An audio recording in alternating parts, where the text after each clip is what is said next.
felt to him like you're asking the robber why they get robbed. Because we're the victims, but we're also supposed to fix it. With that said, I am going to ask you, what do we need to do to combat anti-Black systemic racism? Both of you, and we'll start again with Nicole. Thank you. You're absolutely right. And I think that there's no doubt as a Black woman and as Black men, we are exhausted. But I do believe that our narrative and our voices, our lens and perspective must be heard and must be used. And that means us having to take the extra work to stand up and facilitate the courageous conversations in order to make change.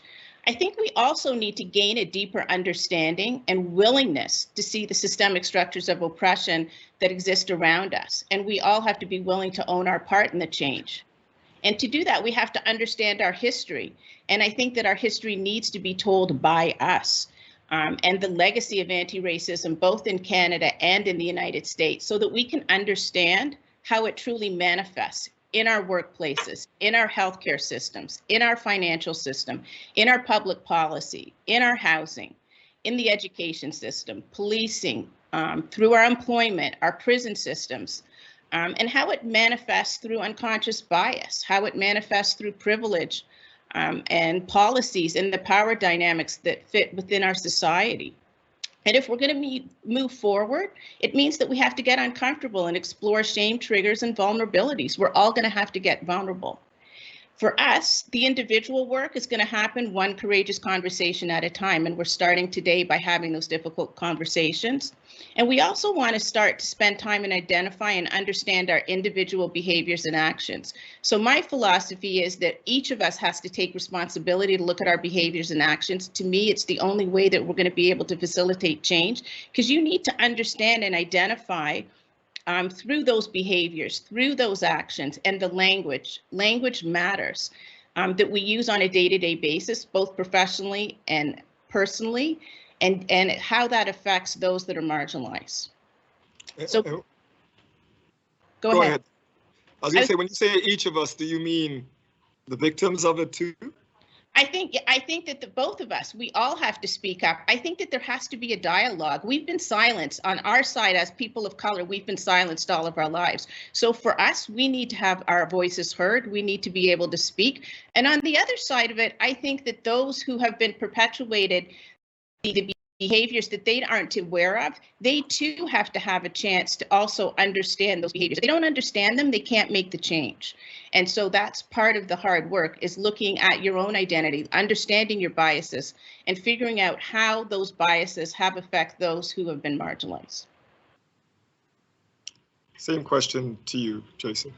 I echo everything that Nicole just mentioned, and I want to acknowledge that everyone that is tuning in today are already doing something, because they're either people who are singing on the same choir, or they're looking for information to be converted and to really truly understand why we're having these conversations today.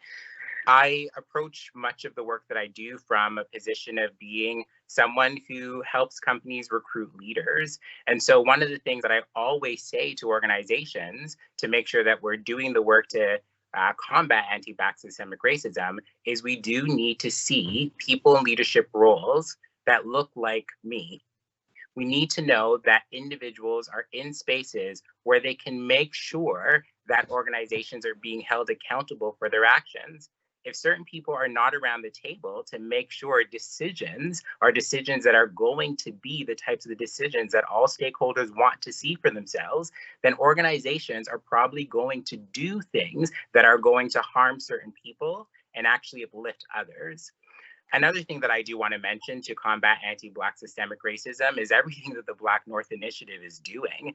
It is looking at the issue from many different vantage points. It's not looking at it in a one-dimensional way. It's looking at it in a three-dimensional way. And it's galvanizing everyone to get on the same page of saying that there are problems omnipresent in all of our systems.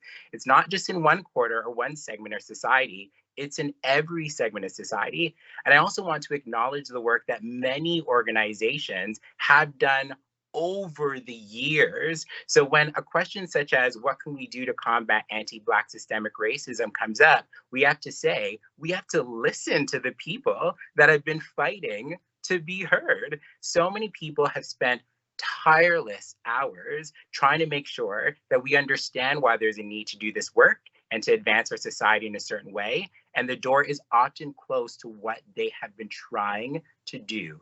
So we need to make sure that we give those individuals the space as well to make sure that everything that they've been working on, we actually support.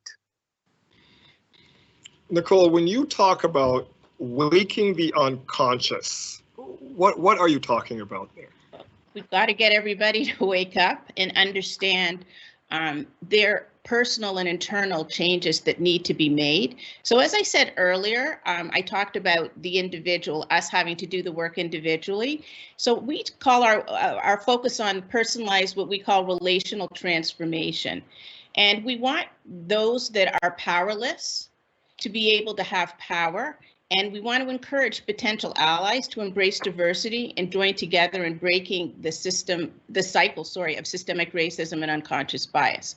And to do that, it involves education, it involves introspection, and it's an open dialogue between those who have the power and those who do not have the power. And we have to provide brave spaces in order to have these difficult conversations, because the marginalized have been silenced for so long. So we want to create brave spaces so that those with power can start to share those without power can share their often painful work and life experiences. And it's extraordinarily difficult when you've been silenced for a lifetime to all of a sudden have the sense within yourself that now's the time that I'm going to have the courage to speak up. And what we want is for those listening and those who aim to be potential allies to better recognize their place of privilege. I think we all have to understand the dynamics of privilege and marginalization. And when they discover how their position can be leveraged to close inequality gaps within the system, they can then transform by taking ownership of their own behaviors and actions. And what we want them to do is we want to allow their new level of understanding to guide them into creating meaningful opportunities for those who've been historically kept out of the loop. So I think it's that. And I don't know how we do this without the individual work of each person taking ownership of having to look at these things. It almost feels like we're putting something on the victim here and not enough on the people actually doing the blocking from getting us in there. But let me ask you, Jason, because you're doing the work, and one of the great things about the BlackNorth initiative, it's not only theoretical, it is practical. The goal is to get people of color in these boardrooms, and qualified people are out there to somehow match them with those jobs available where they're qualified for. So how do you then, because I've heard you talk about this before, take some things that maybe look as a negative. When I was trying to get into university, I used my background as a positive. I said, hey, you don't have anybody else here that grew up in public housing, but you guys are in public housing every day covering these stories. Don't you want our perspective too? It became an asset for me. How do we then turn some of these things that has hurt us all these years into assets to maybe help us get into some of these companies? We always have to make sure that we are looking at people for the value that they can bring, not the box we want to put them into, but the value. So I just finished a forum the other day where Shopify was talking about the fact that they have been hiring gamers. So not necessarily people who have walked in illustrious hallways for university, but people who have a quick muscle twitch, people who are able to code and do things that will bring tremendous value in terms of what tomorrow is going to look like for the organization, not the past. So we always have to make sure that we are looking at the transferabilities and not just what people were able to amass over the course of their own career. At BIPOC Executive Search, we're really, really big on showing people that the way in which people may have gone about recruitment at one point may have worked at that point, but we're in a different time. And we have to ask ourselves, is it still working? When people are saying we want to see more representation, we have to unpack what we've been doing up until now and seeing if that process is precluding some people from even putting up their hand to say that they want to work for a particular organization. And so it happens from the adolescent stages of a process where you are doing the research, getting in touch with people, but also too in the assessment and certainly in the interview when you're trying to really make sure that people on the side of being a candidate are deeply engaged. So I would say that it really is a time where we have to make sure that we are willing to do that hard work of unpacking everything, reforming it, bending it, reshaping it, and then we're going to get results. And that is what we're here as BIPOC Executive Search to continue doing. It's hard to get a great resume when you won't let me in the company to build a resume, right? And some people have a head start because they already have these great resumes. What do you see, both of you, I'll put this to, what is the most pressing structural issue currently facing the corporate sector, do you think? And what could be done to address that? And we'll start with you, Nicole. So I talk about the individual work that people have to do within the organization, but for me, there's three issues. One is accountability, one are KPIs, and the last is the constitution of merit. So we all know, when we've heard the arguments reviewed about data and the data that's been out about diverse and inclusive organizations are great for business. We've seen the ROI, but let me just put a number to it. So according to the Center for Talent and Innovation, employees affected by prejudicial bias are up to 3 times more likely to disengage or leave your organization compared to other employees. And this costs companies $550 billion a year. So change is going to happen when there's accountability tied to performance. So you can put a lot of people into your organization, but if you don't have an environment that's ready to foster and support them and to nurture them, they aren't going to necessarily stay. And so what I think that needs to be done is that we want to tie performance, remuneration, and bonus packages for everybody in the organization at every level to have to do this work. This is where our work at WTC is vital, because now we're collaborating and supporting organizations, because we are now helping people to be able to clearly understand and identify the gaps and the barriers they create for marginalized people on a daily basis. And in doing this work, they're going to change their behaviors and actions, because now they're accountable. You have a vested interest in wanting to support the changes required to create that diverse organization. And it has to come from all levels, so bottom up and top down.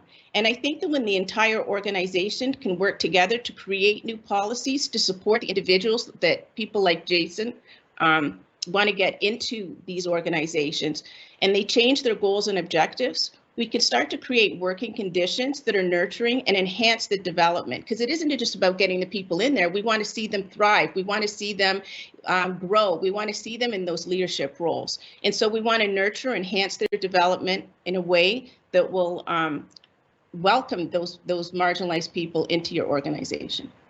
Thank you, Nicole. And Jason, we know diversity is profitable. Right? It's been proven time and time again. So what big questions should leaders in the corporate sector be asking themselves now? It's exactly what you said, right? It is profitable. So people have to look around the table and say, who's missing? Whose ideas are not being tabled because they're not actually here to express them? As much as we want to think that we have all the answers, we really don't. And when we actually are in the company of people who are going to bring you different perspectives, you're going to find new ways of doing things that you perhaps would not have thought about before.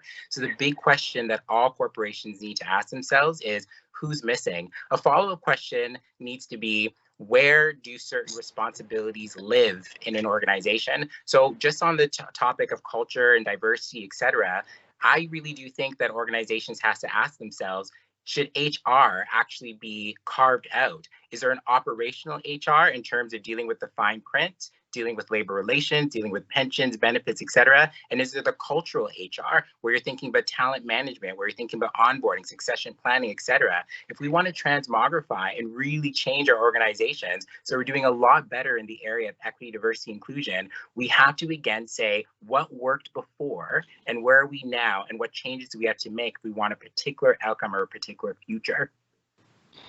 You know, my biggest fear after George Floyd and this groundswell of support was that it wouldn't last. You know, I work in the media and, you know, people, their gaze shifts pretty quickly, attention spans are short. As we continue this battle, especially at this time where it's in the zeitgeist and people are thinking about it, from both of you, what is your hope for the future of Black lives? And we're finishing with this. I'm focused on education. For me, above and beyond our corporate work, I'm working with a group of trailblazing women who are trying to fast track reform in the Canadian education system. And I just want to read, I'm a data geek, so I want to read some numbers off for everybody because they're astonishing. And it comes from your new CBC news station, actually, Dwight. And so there was the Toronto District School Board released a human rights report of hate activity among its more than 245,000 students and 40,000 staff over a 2-year period, 2018 and 2020. So this is now. And the report found that race-related complaints made up 69% of all reported hate incidents in 2019 and 2020, with anti-Black racism making the biggest share. These are our future generation, and we have to protect these precious, important Black children who are the future leaders of our organizations. So my hope is that I'm going to bring hyper-awareness to the changes that are needed in the Canadian education system, because this is where our future leaders begin. It's a human right for every child to have and expect and to gain an education that will allow them to succeed with confidence, with pride and excellence, so that they can become the next leaders of every facet of our society. And that's what all of our work is about, is how do we help that next generation? And Jason, we're always patting ourselves on the back saying we're doing so much better than our neighbors to the south in the US, but those numbers don't bear that out. No, I mean, I think about all of these issues day in and day out. And, I often will say that the most marginalized people really are the gateway to a significant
two shows on CNN, The Van Jones Show and The Redemption Project. He is also the host of CNN's Incarceration Inc. That's the podcast series. And in 2013, 2014, Van was a co-host of CNN Crossfire along with Newt Gingrich. He later hosted a special event series on CNN called The Messy Truth. He's also the co-founder of Magic Labs Media LLC and the producer of the Webby Award-winning Messy Truth digital series, which I mentioned. Please join me in welcoming Mr. Wes Hall and Mr. Van Jones. Good to be here. Dwight, thank you very much. You guys have done a wonderful job. And I also want to thank Nicole and Jason for your commitment and your dedication to making Canada a better society. Ladies and gentlemen, welcome to our feature presentation.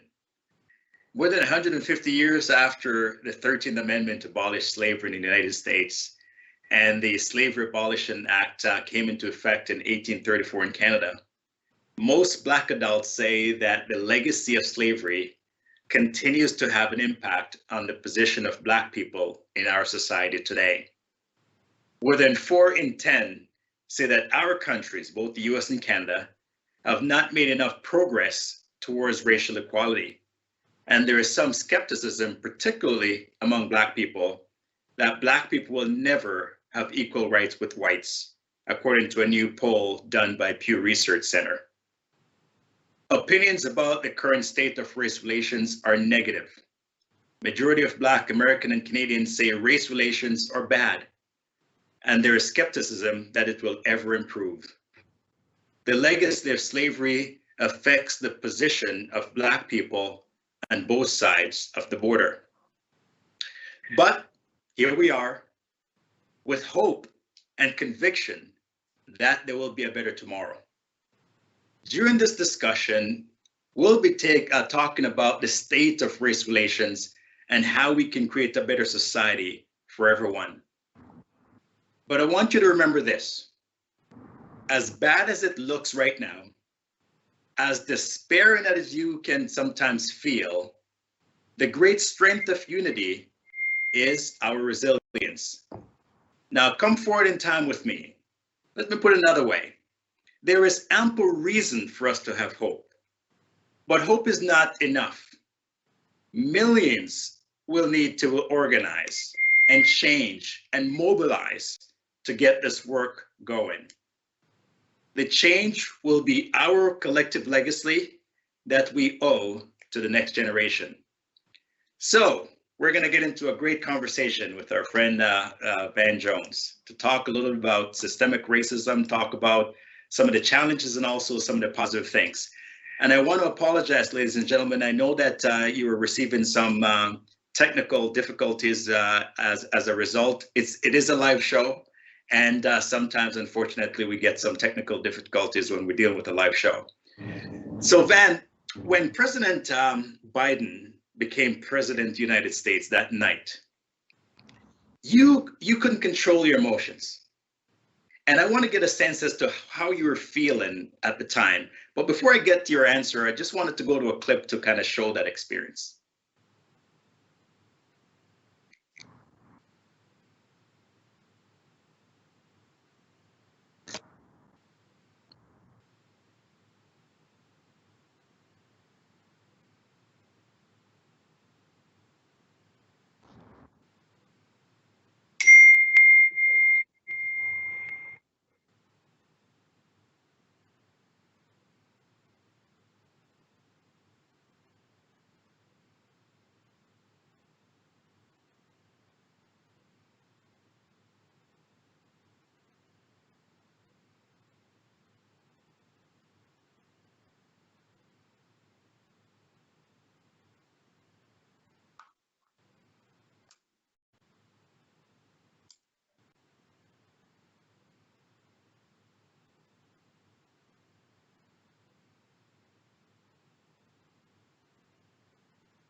Those are actually powerful words, Van. So tell me, what was going through your mind that night? Well, we were tired.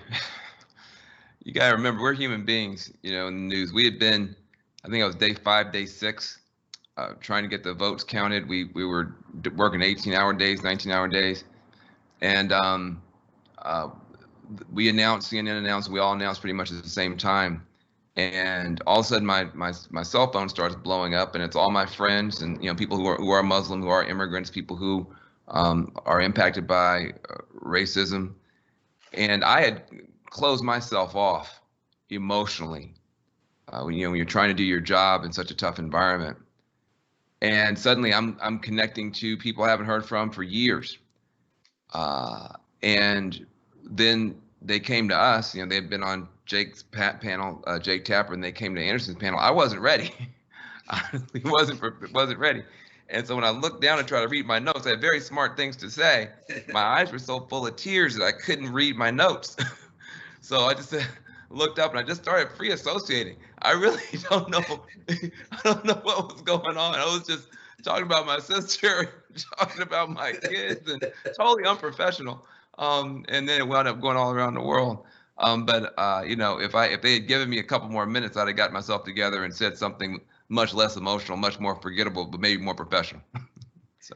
Well, first of all, I'm glad that you did, because I remember when we saw that, I'm on a big chat group and everyone was just sending these heartfelt notes to say, that's how we all felt. Like your emotion was exactly everybody else's emotion. Now let's transport back a little bit to go back to a young Van Jones and really what inspired you when you were growing up to do the work that you're doing today. Well, look, I grew up in the rural South. I was born in 1968, the year Dr. King was killed, the year Bobby Kennedy was murdered. And it was like they were trying to kill hope in America the year I was born. And as a small child, being in kindergarten, first grade, whenever these names would come up, Bobby Kennedy, JFK, Dr. King, the adults would be so moved and even cry. And I'd never seen adults cry as a child. It just struck me that something happened the year I was born, and I wanted to carry that out. Now, other kids, didn't pay attention to that. They were focused on sports or whatever, but I was just a nerd from the beginning. And my dad grew up in poverty and segregation. I think one thing people don't understand, when we talk about these issues, I think you have a lot of people who are not in the Black community who just say, God damn it, will you guys quit talking about this stuff? It is just so frustrating to hear you guys bring up the past over and over again. Can't you Black people just move on to the future? This was 1,000 years ago. You're still talking about it. I'm so sorry. My mother and my father were born in segregation. My mother and my father, born in 1944, grew up with the signs. My father protested. He had dogs sicked on him. This is not, and I'm a 9th generation American. I'm a 9th generation American. I'm the first person in my family that was born with all my rights recognized by this government in 9 generations. Can you imagine living in a country for 9 generations and not having your rights? And then you're the first generation to get your rights. People say, well, shut up talking about it. Guys, this is new. This is not, I didn't say my great-great-grandmother. I said my mother and my father. The year I was born, a man was shot in the face, Dr. King, in front of his friends for talking about what we're talking about right now. The year I was born. This is a new opportunity for us in North America to finally come to terms with this and to begin to move forward. And if you think you can have 9 generations of mistreating people and then suddenly stop it on a dime in 1 generation, you don't know how societies work, you don't know how culture works, you don't know how the human mind works. We have way more momentum toward dehumanizing Black people than we've ever had toward rehumanizing Black people. And so just keep that in mind. I mean, I grew up in the rural South, and frankly, when I went to Yale for law school, I saw even more discrimination, because when I got to law school, I saw more kids doing drugs on the campus of Yale. I saw more kids engaging in lawless, so-called frat boy behavior on the campus of Yale than I ever saw in a housing project. And yet none of the kids who were doing drugs at Yale went to prison. None of the kids who were breaking the law at Yale went to prison. They were considered, they were experimenting with drugs. But 4 blocks away, in the housing projects, the same age kids doing the same stuff, they were considered drug dealers and drug pushers, and they all went to prison. So this is a problem that we've got to come to terms with. And I think there's a great upside for everybody in coming to terms with it. But if you're tired of hearing about it, imagine how tired we are after 9 generations of having to talk about it. Why don't we get together and do something about it so we can turn the page and have a new conversation? But you don't have a new conversation until you've actually addressed some of the old conditions that are still asserting themselves. That's a great point. Now, when you think about access to capital, for example, Black people and Black entrepreneurs find it very difficult to get access to capital. So tell me how detrimental this is in a capitalist society. Listen, if you're in a capitalist society and you don't have access to capital, that's like being a fish trying to live on the sidewalk. You don't have the means by which to prosper or to survive, and so this is a big problem. And they're showing over and over again, even homeowners. You save all your little money up, you get a home loan. It's more difficult. You're going to wind up spending more in terms of interest, which cuts into your wealth. But then once you get your home, and you've seen this on the social media now, it's over and over again, and you invest your money to make your home nice, you do an add-on, you remodel the kitchen, you do all these things, and now you want to sell your home so you can get a better home. When the appraiser comes to your house, they see a picture of a Black family, they see Black art on the walls, they see, the name is Jefferson or Washington or whatever it is, and they will appraise the house sometimes $500,000 less. And you've seen homeowners. Now, I'm not talking about getting a bank loan. I mean just the auditors. So Black homeowners are now taking all the Black art and all the pictures off the wall, putting them in the closet or putting them in the basement, and having their white friends come to show the house. And the same house is now worth $500,000 more, just because there's a white family in there instead of a Black family. This is today. This is not made up. This is today. And so you've got to think, what are all of these different barriers to success? I'm raising 2 African-American kids here in Los Angeles. I hold them to the highest standards. And I'm proud to say my oldest son is being recruited right now by Dartmouth and Stanford and all these great schools. I'm not somebody who is on the lower standards track, but it doesn't matter as much if my kids are being held to high standards, but society is not holding the white community to those same high standards of fairness. If the white community can lower its standards in terms of pulling my kid over, giving my kid, a charge for doing something a white kid is doing, not giving my kid the same internships and opportunities, not letting my kid build wealth in his house, then my kid's high standards are being undermined. So don't come to us and say, well, why don't you Black folks do better? I'm telling you, under these circumstances, most people would have given up a long time ago. We continue to strive. We continue to produce excellence. We continue to create art and beauty and creativity and innovation. And yet it's time for others to raise their standard to meet our effort. And most people, I think, would be quite shocked if they could live a week as an African American. I think they would be shocked. I think they need to be in therapy for about 10 years. Just the stuff that we go through on a daily basis. Or an African Canadian, for that matter, as well. So, so the Republican Party, that's the party that freed the slaves, right? And the Democrats were on the other end of history there. Mm-hmm. What happened over the years? Well, Lyndon Johnson, a Southern Democrat, shocked the world, shocked his party, and the Democrats were called the Dixiecrats often. The Southern Democrats were called the Dixiecrats, and it was just this weird alliance between Southern racists and Northern liberals that created the old Democratic Party, and the Republican Party had its base in the West and in the business community, and we just had the two parties were just kind of weirdly shaped. And Johnson, when he became president, shocked everyone by saying he was going to sign a civil rights bill to enfranchise Black voters across the South. And he said at the time, he said, "I'm giving the Republican Party turning the South over to the Republican Party for a generation." Well, that was 3 generations ago. He was wrong. He underestimated, what he did. But when a Democratic president embraced the cause of civil rights, the parties flipped.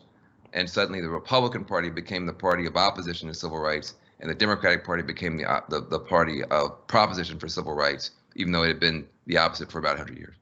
You know, you talk about never apologizing to put people at the bottom first. And that seemed to be a challenge that we're having when we, for example, in the BlackNorth initiative, folks are saying, well, why just focus on Black people? We should focus on everybody, right?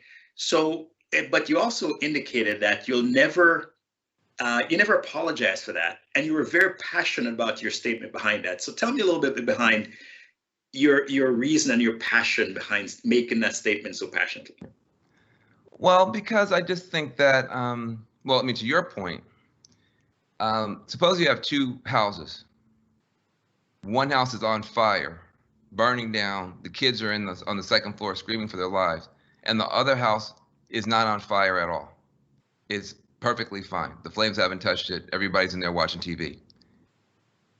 For you then to take your fire hose and point it at the house that's not on fire and say, all houses matter.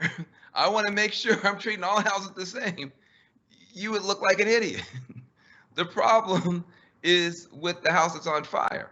And so, you know, when we say Black Lives Matter, we don't mean only Black Lives Matter, but what we mean is that Black Lives Matter too. Black Lives Matter too. And in a situation where one house is burning, another house is not, where one house has demonstrable problems when it comes to police misconduct, when it comes to discrimination in the workplace, when it comes to being given horrible education and bad nutrition and all sorts of stuff, that house is on fire. We need to focus the fire hose on the house that's on fire. That is in no way putting down anybody else in the neighborhood. That's in no way putting anybody above anybody else. But if the fire department has to pull up and to deal with the houses on fire, has to also douse every other house that are not on fire, then you're going to run out of water and you're going to lose some time and you're going to lose some lives. And so I just try to keep things very, very simple. And I do get passionate because, of course, I do work across party lines. I work across racial lines. I work across economic lines. And then there are people who are on the left who don't like that or who think I'm somehow being soft on racism. But what I know is that Velcro takes two sides to stick. It takes both communities being willing to do something together to get us past racism. Racism is about dividing people and subordinating people. And I believe that you fight that by uniting people and having people lift each other up. And I'll never apologize for taking that position. Good for you. And just want to remind folks that are on this virtual summit that if you have questions, you can just put your questions in. I'll try to get to those questions. So let's forward to the Capitol insurrection. That was a stain on American democracy.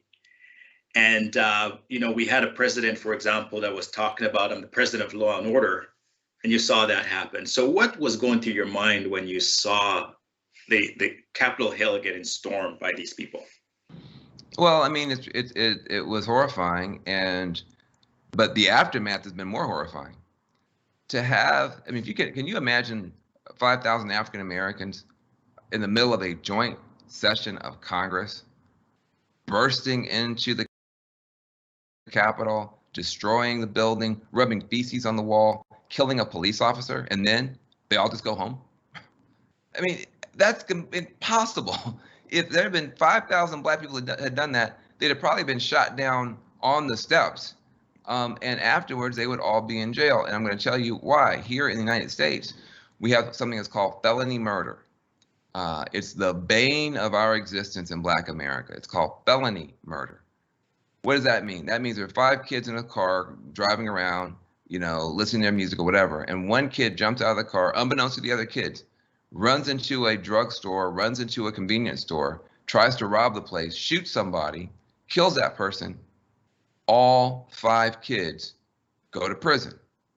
It's called felony murder. If you did anything to assist someone who committed an act of murder, you also go to prison for murder. So all the kids in the car get 30 years.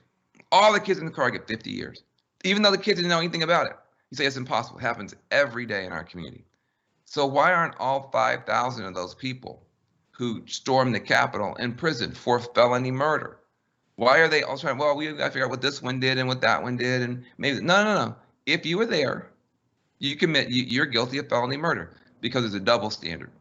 We have two completely different systems of justice, and anybody in the Black community in the United States watching what happened, seeing that mob tear up the Capitol, threaten the life of the vice president, threaten the life of Nancy Pelosi, rub feces on the walls, kill a cop, and most of those people are home right now doing whatever they're doing before. That's all the proof you need that we have two completely different systems of justice based on the color of your skin. Now, when you look at race relations, and I know you spent a lot of time in the U.S., but the marching happened worldwide, Yes. globally, Yes. right? So when you look at the state of race relations globally, what hope do you have? Look, I think we should take some heart. You have 20, 30, 40 million non-Black people, white people, in North America, in Europe. They couldn't even count the number of people who came out to protest. That shows that there is a global consciousness about the need to oppose anti-Black racism. It shows that, frankly, there's a global consciousness growing around, climate. The stuff that's happening right now in Texas. The Me Too movement has created a global level of awareness around gender issues. So there is a growing, I don't think it's static. I don't think it's the same old, same old. I think there is a qualitative shift in the amount of concern. Now, how do you match the concern to positive and effective action? That is where we are now. And we've got to work through some I think, tough issues. But I do think that the fact that you had Black Lives Matter protests in some places with no Black people, just literally all non-Black people saying Black Lives Matter, that will go down in history as something as a positive moment. But now we have to turn that moment into the machinery for real change, and that takes real effort. That's more than just one day protest. Agreed. And so as lawmakers and businesses work through like reinvestment in Black community, because I don't think a lot of people understand what that means, right?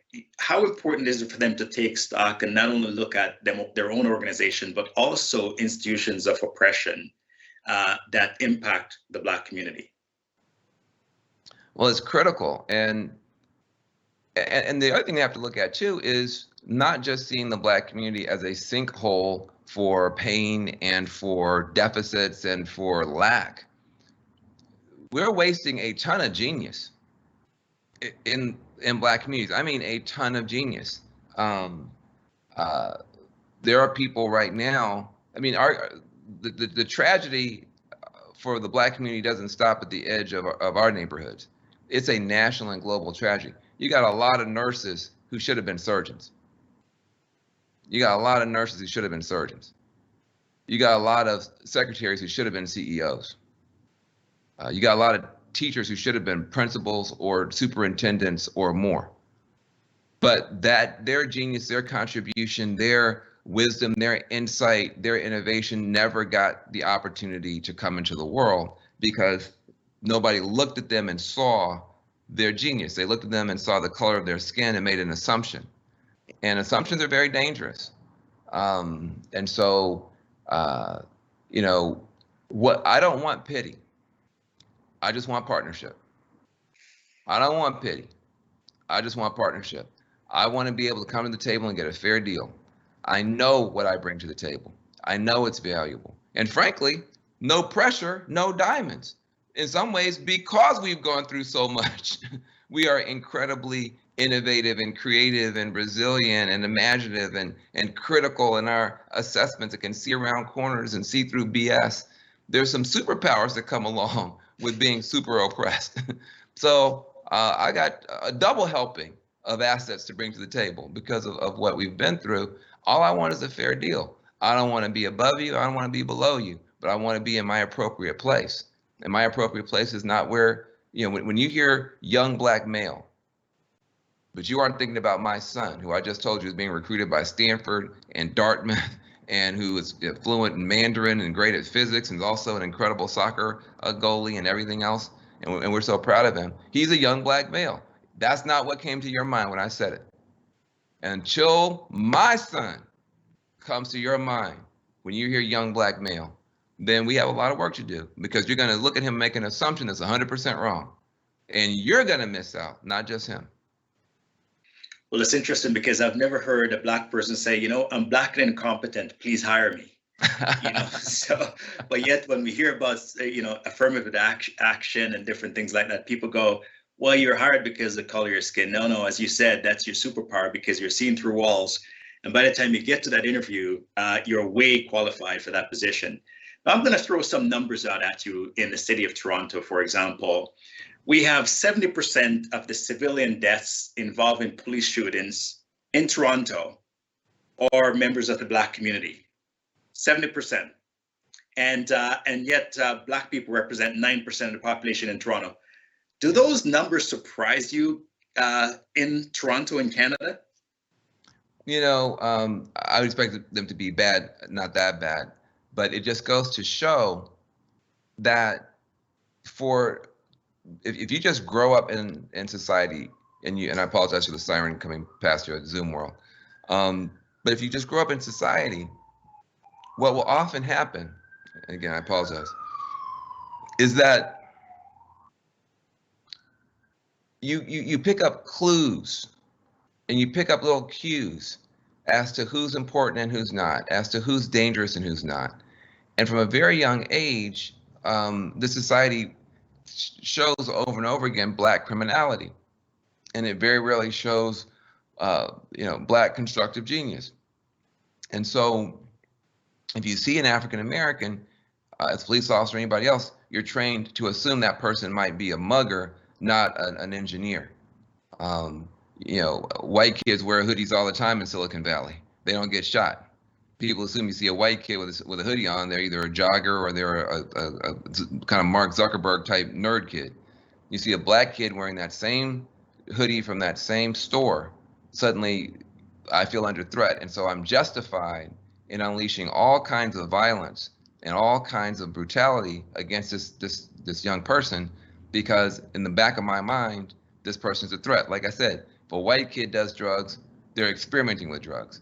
If a black kid does drugs, they're pushing drugs. They're dealing drugs. Now, where are these white kids getting these drugs? They're often getting these drugs from each other, but you don't think of white kids as drug dealers. You say drug dealer, you think black guy. So this is the sort of stuff that then creates a permission structure for horrendous violence against black people. And everybody will justify, there is a lot of crime. Well, hold on a second. At least in my country, United States, the federal government has said over and over again that black people and white people commit drug crimes, at least, at exactly the same rate. I'll say that again. Black people use illegal drugs in the United States at exactly the same rate as white people, according to the federal government, not Van Jones, under Democratic and Republican administrations. But in the United States, black people are 60% more likely to go to prison for drugs. Oh, I'm sorry, did I say 60%? No, I'm lying. 600%, 6 times more likely to end up in prison for literally the exact same behavior, according to the government itself. So if the government itself winds up incarcerating black people 6 times more than white people, even though the government itself admits that there's not 6 times more crime, there's not 1 time more, it's the same. That gives you a sense of how this works. You have a glitch in your brain called racial bias. And as you are running a computer that has a glitch in it, you're going to make tremendous errors and have tremendous problems. It's not your fault, it's not my fault, but it's our responsibility to do something about it. So I'm going to throw some more Canadian stats at you. Mm-hmm. So in Canada, 30.4% of the federal prison population are Indigenous people. 8% of the federal prison population are black people. Indigenous people represent 5% of our population. Blacks represent 3.5% of the population. So for someone who is fighting for justice reform in the United States, what message would you send to the Canadian lawmakers? Look, there needs to be an inquiry into that. I mean, In other words, we've just come to accept that this is normal, and it's okay, and it's just simply not. And there needs to be an inquiry and a complete overhaul of all of our systems. But your system's small enough that you can make a difference there. But here's the thing. If you're playing baseball, good old American baseball, and my team has to play based on a 1 strike and you're out rule, and your team gets to play based on a 10 strike and you're out rule, your team is going to win more over time. That's just the way that it is. People are, well, why do you guys talk so much about criminal justice and that type of thing, blah, blah, blah, blah. Because if you make a small mistake in the Black community, you are going to prison. If you make a large mistake in the white community, you're probably not going to prison. So if you assume that everybody's going to make mistakes at about the same rate, or make dumb decisions at about the same rate, or do bad stuff at about the same rate, but I have a 1 strike and I'm out policy, and you've got a 10 strikes and you're out policy, I'm going to suffer. So there's the reason we focus so much on the police and on prisons and that kind of thing is because how much it just creates knock-on effects. And by the way, you think about this stuff starts early. It starts in 3rd grade. Back in the days when they had erasers and chalkboards, now it's all, half the time it's computer screens. But, little Johnny would throw an eraser across the classroom. Little Johnny was being precocious. Little Leroy throws an eraser across the classroom. He's being violent and unruly. Little Leroy gets sent out of the classroom. Now little Leroy doesn't want to come back to class. He's been shamed. He's been humiliated. And, he doesn't want to come back to school. Oh, well, why won't he stay in school? He's so unruly. Well, we're going to put him in special ed. Well, now he's really angry. So when now somebody comes along and says, hey, join my gang, do this, do that, that's the first person they've met that sees them in any way as, we want you to belong. We're not pushing you out. The gang is pulling me in. And so now you're in a whole situation where now you're doing really dumb stuff, making terrible decisions. And now the system comes down on you even harder. When if you would have the right and the opportunity just to be a precocious little boy and be accepted and hey, now, little Leroy, you know better than that.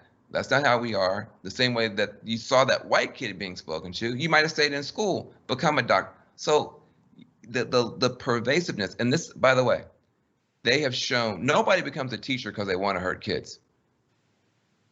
But they've shown over and over again, they'll have teachers behind a glass, they'll show a bunch of kids playing, and they'll say which kid is the bad kid.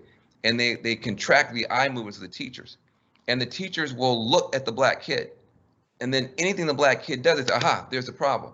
They're looking for the problem. It's not that the kid is acting so terribly. All kids are acting terribly. They're kids, it's what kids do.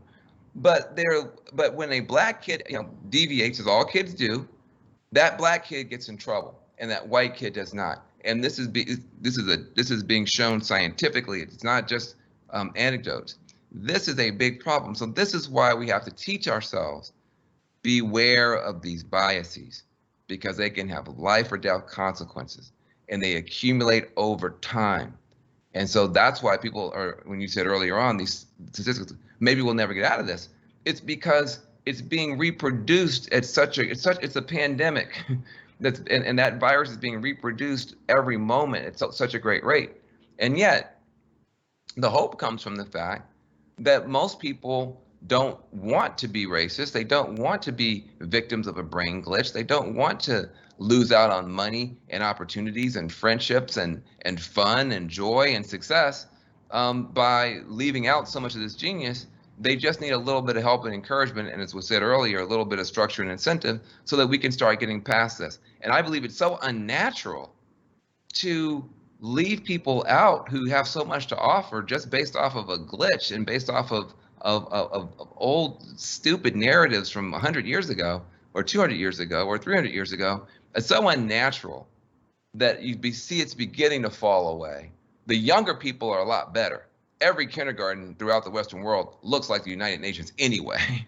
Your grandkids are not going to look like your grandparents anyway. I mean, it's coming anyway.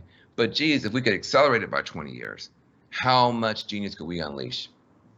Well, that's amazing that you went there with young people because they are, as you said, they're the future. But I'm going to give you some more information with respect to the city of Toronto. And as it relates to some of those points that you raised, for example, Black youths represents 48% of expulsions from high schools in the city of Toronto. Yep. And white kids represents 12%. Yep. Of the expulsion. Exactly. And some of the things, for example, like a Black girl wearing a hoop earring, and that's viewed as rebellious. Take it off or else you get expelled. A Black kid wearing a hoodie in school. So as you mentioned, when a kid get expelled for trivial reasons, they're out of the system altogether because they felt they were treated unfairly. So that's why we need to really look at these stats. Now, we're not going to just focus on the schools. We're looking at the businesses, for example. Black senior executives in this country represent 0.8% of the C-suite positions in Canada. Again, we represent 3.5% of the population. Black women are practically non-existent in these C-suites, but yet 31% of Black women in this country have a bachelor's degree or higher. So what message would you send to business leaders? That I would say you're missing out. Here's the thing that's so amazing to me is we're leaving so much money on the table. We're leaving so many markets on the table, so much innovation on the table. By the way, if you're, traditional, just, straight white guy, you may feel, well, what does this conversation have to do with me? But think about it from this point of view. Think about the benefit to you. I don't want pity, I want partners. And if you don't see an upside to the partnership, we got a problem. Think about the benefit to you of learning how to work with me in a great way, where we're both having a great time, we're both making more money, we're both having a wonderful experience. What would it take for us to get there? Well, I've got to learn some stuff, you got to learn some stuff. The superpower of the new century is not the ability to speak well. To present well, have great PowerPoint skills, have great debate skills. Speaking well is important, but the true superpower is being able to listen well. Being able to listen as powerfully as Dr. King spoke is a new superpower because you're living in a diverse world. You wake up every morning, there's a billion Chinese people, there's a billion Indian people, there's a billion African people. And that's before you even put your foot down in your own country where there's a whole bunch of people. So in order to be able to do really well, you've got to be able to listen to all those different people and work with them. So that's the superpower skill set. The superpower mindset isn't just being able to compete and to dominate and to conquer. That's you need those skills, but the superpower mindset is empathy. Being able to understand all these different kind of people and know how to have a deal with this one, make a deal with that one, make a deal with that one, so you can make more money and do better. Now, think about this. If in order to figure out how to work with Van Jones, which would be an honor to you because I'm pretty awesome, but in order for you to work with Van Jones, you've got to learn this new skill set of listening and this new mindset of empathy. Guess what? Even if we never do a deal together, you're going to be the best husband ever. You're going to be the best dad ever. You can listen and you've got empathy. You're going to be the best neighbor ever. You're going to be the best boss. You're going to get all the deals. You're going to get all the contracts. You can go anywhere in the world. I'm trying to confer a benefit to you. You're going to be better off in every aspect of your life if you're able to listen well enough and empathize well enough to deal with people from a different racial background. If you can do that, your home life is about to be off the charts good, okay? So, part of the thing is I think we forget to make the case for the other side. Oh, and by the way, in that world, maybe my kid won't get shot by the cops for no reason. Okay, we come back to that later. Okay, let's just talk about you. I think we have a lot of good selfless white people. Let's keep them. There's a lot of just selfish white people. Those are the ones I want. I want the ones that say, I want to do this diversity and inclusion stuff because I'm selfish and I'm greedy and I want more money for my own family. And the best way for me to get that is to learn all this new stuff and be even more awesome. Those are the people I want. I want us to be the people. Once people get it, that we're wasting genius. We're leaving deals on the table, ideas on the table, innovation on the table, just because one side of the table has a limitation, and it's the majority side. Once you fix your limitation, you're going to be better off, I promise. You know, oh, well, geez, if you hire this person, they're going to come in here, blah, blah, blah. Trust me. You're suddenly going to have the best conversations at holidays. You're going to be so in the know. You're going to be so cutting edge. You're going to be so cool, so much better off than you've ever been. And all it takes is a little bit of an adjustment of attitude, which is a bad attitude in the first place. So I don't mean to go on about that, but I think that sometimes people think we're asking for pity. I don't want pity. I'm telling you, I got value that you don't know how to evaluate because you're operating with a brain glitch that's preventing you from seeing reality. And the reality is, when you're throwing this many black kids out of school, you're throwing some Elon Musks out of school. You're throwing some Zuckerbergs out of school. You're throwing some people who could save the world and change your economy out of school. It's not just you're hurting that poor black family, you're hurting the whole world when you do that, including your own bottom line. And ladies and gentlemen, that's how, if you're not black, you can be an ally. And so I'm going to talk about, my final question is really on three things. I want to talk about First Step Act, first of all. I want to talk about your redemption, the Redemption Project, and I want to talk about your book. So let's talk about the First Step Act. Tell me, it's the most substantial breakthrough in criminal justice reform in generations, right? Tell me a little bit about that. Well, the New York Times said that. We got Republicans and Democrats, black, white, brown, red state, blue state, everybody from Nancy Pelosi to Donald Trump to sign off on a bill that has resulted in about 14,000 people coming home from prison early. It's resulted in a 17% decrease in the federal prison population. That's given rights to women behind bars that they didn't have before and protection they didn't have before. That has fixed in a retroactive way some of the disparity that was done during the crack cocaine era, where if you were a white person doing powder cocaine, you would get one sentence. If you were black doing crack cocaine, you get 100 times the sentence. We fixed some of that, not only going forward, but also retroactively, and many, many other things. And also we got Republicans to be more open-minded on the issue, which has allowed Democrats to be bolder on the issue. And it's one of the few positive things that happened during the Trump administration. And I was proud to be an advocate and champion and to be in the Oval Office when Donald Trump signed the bill and he handed me the pen. So, that was a great moment, but it still didn't make up for all the other horrific stuff that happened. And so even myself, who found at least one little bright light, in that during his administration, even I was still just overwhelmed with relief when we were able to move on and turn the page and hopefully have another president who's willing to do even more. And tell us a little bit about the Redemption Project. The Redemption Project, you can find it on the Dream Corps website. You can go to the Dream Corps, corps.org, thedreamcorps.org. There's an 8-part series called The Redemption Project there. You can watch it for free. And it's so powerful that Kleenex actually offered to sponsor it because it moves you so much. And it's about people who are in prison who want to make up for what they've done. And who have a chance to have a face-to-face meeting with the person that they harmed, and it's a powerful, powerful film, or series of films.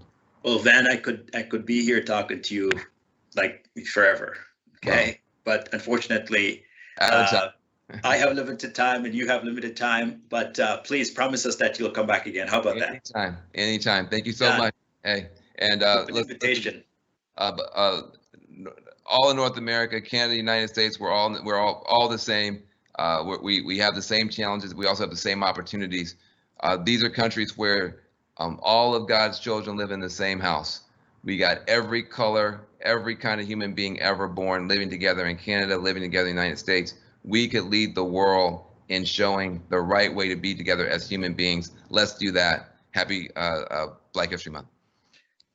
Amen to that, and thank you very much again, Van. We really appreciate your time and your words of wisdom to us. We'll kick it back over to my colleague, Dahabo.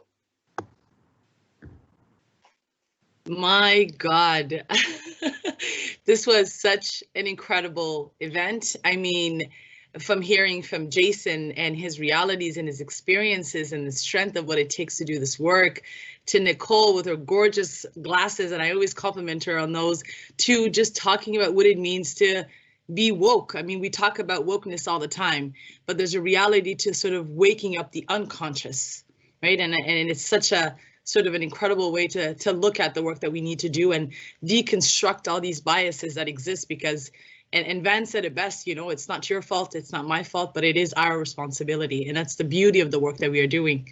And I want to first, you know, thank Wes for leading the way at BlackNorth Initiative and doing this work to sort of creating the path for us to do this work and allowing us to have this platform in this space. You know, it's quite incredible and critical to understand what it means to have this dialogue. And so we continue to celebrate Black history. We've done it in 3 chapters now. This is our 3rd chapter today, and it's been enlightening and inspiring in so many different ways. You've heard from Van Jones, who the moment he logged on, I tripped out just a moment, because this is a man that I've been watching on TV for such a long time. You know, it was important for him to come and share his thoughts with us today. And you heard so much about what can be done. All you heard today was about hope. All you heard was solutions. It was ways that we can do things better. And so we hope that what you've taken away from today is really a call to action and a call to duty, and understand that your privilege is in fact a duty, and that you can do whatever is necessary every single day to support communities that absolutely need you. And so we would not have been able to do this today with our amazing sponsors. And you heard about them throughout the show today, but I want to make sure that I thank them. We have our gold sponsors, Giant Tiger, Pepsi, EY, Ernst & Young, obviously, silver at Canada Goose, and our bronze sponsors, Omers, Sherritt, Davies, KPMG, Tricon Residential, and Van City. And so we have one more chapter for you. It's happening on February 25th. It's our 4th and final. We will be back next year, of course, with some fantastic speakers and panelists yet again. We'll be closing our final chapter with Erica Campbell. And for those of you that don't know Erica Campbell, I urge you to look her up. She has released 2 solo albums as well as 7 albums with her sister as part of the dynamic duo Mary Mary. She has received numerous awards and accolades. She's been doing incredible work and raising her children in a society that has been quite difficult for African Americans. She will be showing us what to do next, how we can do that, what it means to be active in your spaces. And we hope that you can join us, so you can register. The information is available online. And again, thank you for joining us, and happy Black History Month.